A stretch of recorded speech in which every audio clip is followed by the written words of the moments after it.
Kagulat World. Ginulat ng isang Pinay ang tennis world sa gitna ng makasaysayang gabi sa Indian Wells.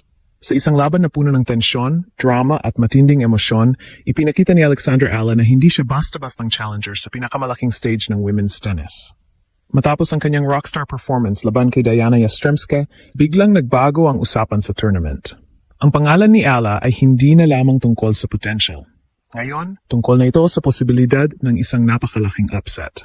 Dahil sa susunod na round, naghihintay ang isa sa pinakamalalakas na atleta sa tour, world number 4, Coco Gauff. At sa pagkakataong ito, maraming fans ang naniniwala na hinog na si Alex para sa isang shocker na maaring muling magpagulat sa buong tennis world. Ang momentum ni Ala ay nagsimula sa isang laban na halos hindi makapaniwala ang mga nanood. Ang kanyang 3-set thriller laban kay Yastremska ay tumagal ng halos 2 oras at 43 minuto, at bawat minuto ay puno ng suspense. Hindi ito simpleng laban ng dalawang players. Ito ay banggaan ng dalawang magkaibang estilo ng tennis.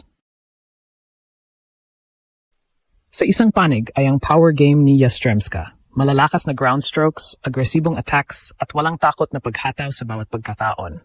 Sa kabilang panig naman ay si Ala, ang left-handed tactician na kilala sa kanyang rally patience, court awareness, at matibay na mental toughness. Sa unang set pa lamang ay ramdam na agad ang intensity. Halos bawat game ay may pressure at kapwa nagpalitan ng breaks ang dalawang manlalaro. Ngunit sa mga crucial na sandali, ipinakita ni Ala ang composer na parang veterano na sa tour.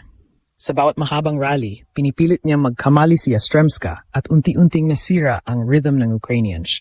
Sa huli, si Ala ang kumuha ng first set sa score na 7-5, isang malinaw na mensahe na hindi siya basta magpapatalo.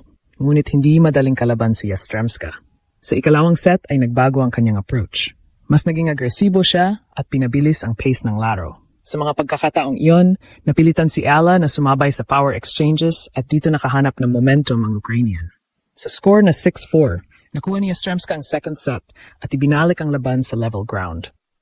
Doon nagsimula ang tunay na drama. Ang deciding set ay naging isang test ng mental strength at endurance. Halos bawat rally ay mahaba at nakakapagod. Si Ala ay paulit-ulit na nag-extend ng points, pinipilit si Yastremska na gumawa ng errors sa ilalim ng pressure. May mga pagkakataon na mukhang mawawala na ang momentum ng Filipina dahil sa ilang tight moments at double faults ng kalaban na nagdulot din ng tension sa crowd.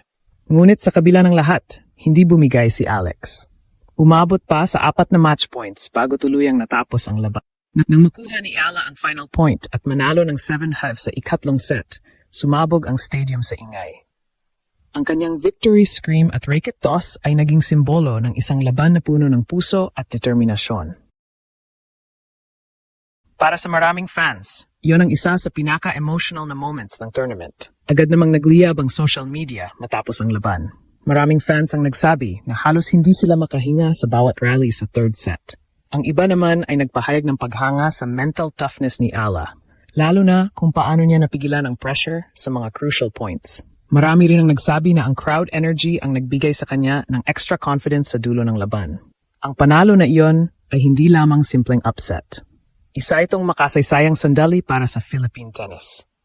Bilang seeded player sa Indian Wells, si Ala ang naging unang Filipina na nanalo sa main draw ng tinatawag na 5th Grand Slam. Ang achievement na ito ay nagbukas ng panibagong pag-asa para sa tennis sa bansa at nagpatunay na ang isang Pinay ay kayang makipagsabayan sa pinakamataas na antas ng sport. Ngunit ang mas malaking kwento ay nagsisimula pa lamang. Dahil sa round of 32, nakatakdang magharap sina Alexandra Ala at Coco Gauff sa isang rematch na puno ng storyline at emosyon. Ang kanilang huling pagkikita ay nangyari sa Dubai kung saan dominado ni Gauff ang laban sa straight sets na 6-2, 6-0. Para kay Ala, yun ay isa sa mga pinakamahirap na defeats sa kanyang career. Ngunit sa halip na panghinaan ng loob, ginamit niya ang karanasang iyon bilang fuel para mag-improve. Sa mga interviews pagkatapos ng laban na iyon, sinabi pa ni Ala na gusto niyang makaharap muli si Gauff. Para sa kanya, ang American star ay isa sa kanyang role models sa tour. Isang atleta na kilala sa kanyang bilis, athleticism at incredible defensive skills. Ngunit ngayon, ibang Alex na ang haharap sa kanya. Ang Alexandra Ala na papasok sa Indian Wells rematch ay isang player na mas mature, mas confident, at mas battle-tested. Sa 2026 season pa lamang, mayroon na siyang solid record sa hard courts at ilang impressive wins laban sa high-ranked opponents. Ang kanyang laro ay mas kumpleto na. Mas matalas ang kanyang lefty angles, mas kontrolado ang kanyang rallies, at mas matibay ang kanyang mental game. Ito ang dahilan kung bakit maraming fans ang nagsasabing hinog na si Alex para sa isang malaking upset. Sa Indian Wells, ang courts ay mas mabagal kumpara sa ibang hard-court tournaments.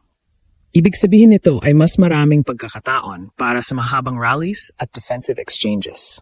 Ito ang klaseng kondisyon na maaring magbigay ng advantage kay Ayala.